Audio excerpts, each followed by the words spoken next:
So, you've got high cholesterol. Now what? Do you head to the pharmacy for a pill or do you hit the gym? It's this classic showdown, right? A powerful drug versus a powerful lifestyle change. Well, today we're going to put them head to head, like a real title fight. Yeah, so what's the right move? Are you all in on statins? I mean, they're one of the most prescribed drugs on the planet for a reason. Or do you go all in on exercise, the thing we all know is good for us? This isn't just a simple either-or question. It's a huge decision for your health. And honestly, the science behind which one works best, well, it might not be what you think. All right, here's how we're going to break it all down. First, we'll get on the same page about cholesterol itself. Then we'll meet our contenders, the workout and the statin. We'll see how they do in a direct comparison.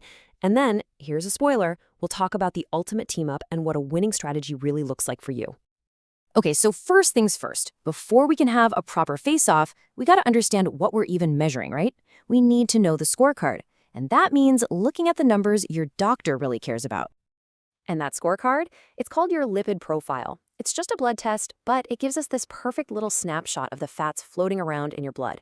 It breaks down the bad stuff, your LDL, that's the gunk that can clog things up, and the good stuff, your HDL, which is kind of like the cleanup crew.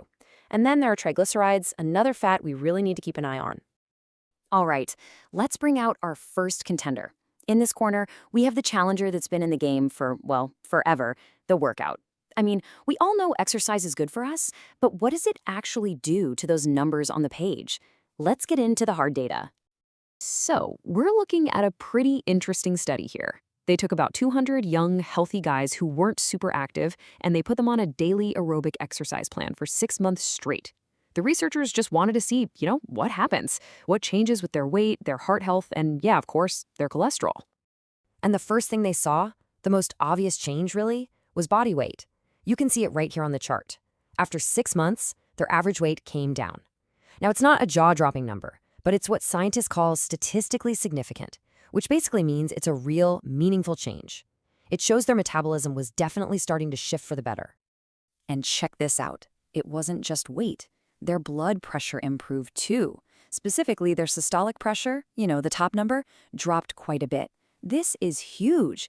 It basically took them from being on the edge of high blood pressure and put them right back into the healthy range. That's a massive win for their hearts. Okay, now let's get back to that lipid profile we talked about. Look at what happened to their triglycerides. That's a key type of fat in your blood. The drop here was, well, it was dramatic. You can see how much their average levels fell. This is clear proof that getting your heart pumping is an awesome way to clear those extra fats out of your system. But here's where it gets really interesting.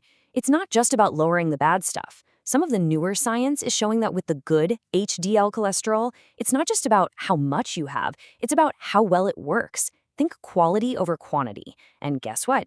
Exercise seems to supercharge your HDL, making it a better, more efficient cleanup crew for your arteries. All right, time for our second contender. And this one's the pharmaceutical heavyweight, the reigning champ of cholesterol drugs, the statin. I mean, there's a reason it's prescribed so often. It works. But how does it actually do its job?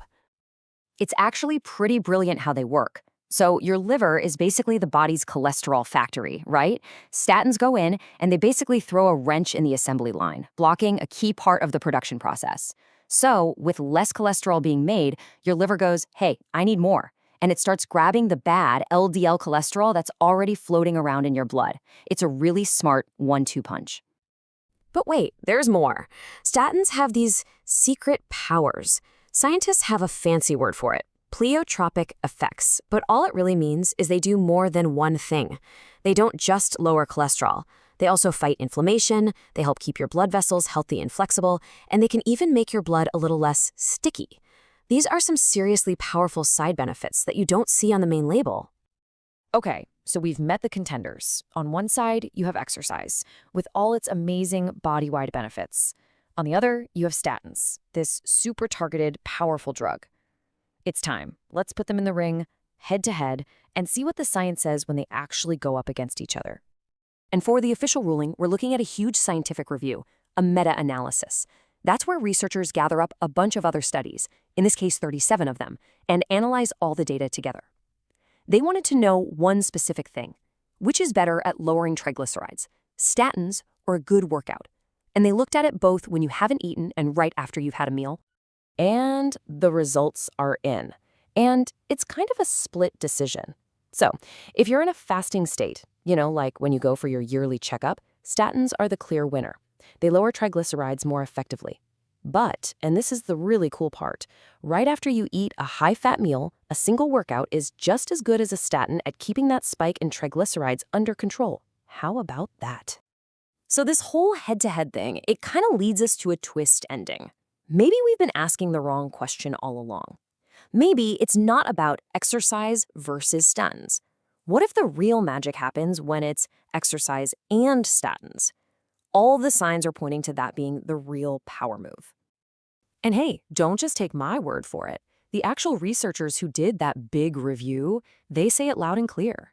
They basically concluded that putting exercise and statins together could be an incredibly powerful way to both treat and prevent heart disease. See? It's not a fight, it's a team. And the reason they make such a great team is because they don't do the same job. They attack the problem from totally different directions. Exercise gets your muscles to literally burn up triglycerides for energy. Meanwhile, the statin is working away in your liver, helping it pull those fatty particles out of your bloodstream. They cover all the bases. It's a perfect partnership. All right, we've seen the science, we've met the players, we've watched the showdown, so now let's pull it all together. What does this actually mean for you? What's the real winning strategy here? Okay, so let's boil it all down. Takeaway number 1, exercise is amazing. It does way more than just affect your cholesterol. It helps with weight, blood pressure, and even makes your good cholesterol work better. 2, statins are like a sniper rifle for bad cholesterol, taking it down effectively while also fighting inflammation. 3, in the triglyceride showdown, who wins depends on if you've eaten or not. But here's the biggest takeaway of all. The most powerful strategy is likely using both. They just work so well together. And of course, the perfect plan for you, that's always a conversation to have with your doctor. Look, at the end of the day, this isn't just about changing a number on a piece of paper from your doctor. It's about building a stronger, healthier heart and circulatory system for the long haul. And now you know the science behind 2 of the most powerful tools in the toolbox. So the real question is, what's the right next move on your health journey?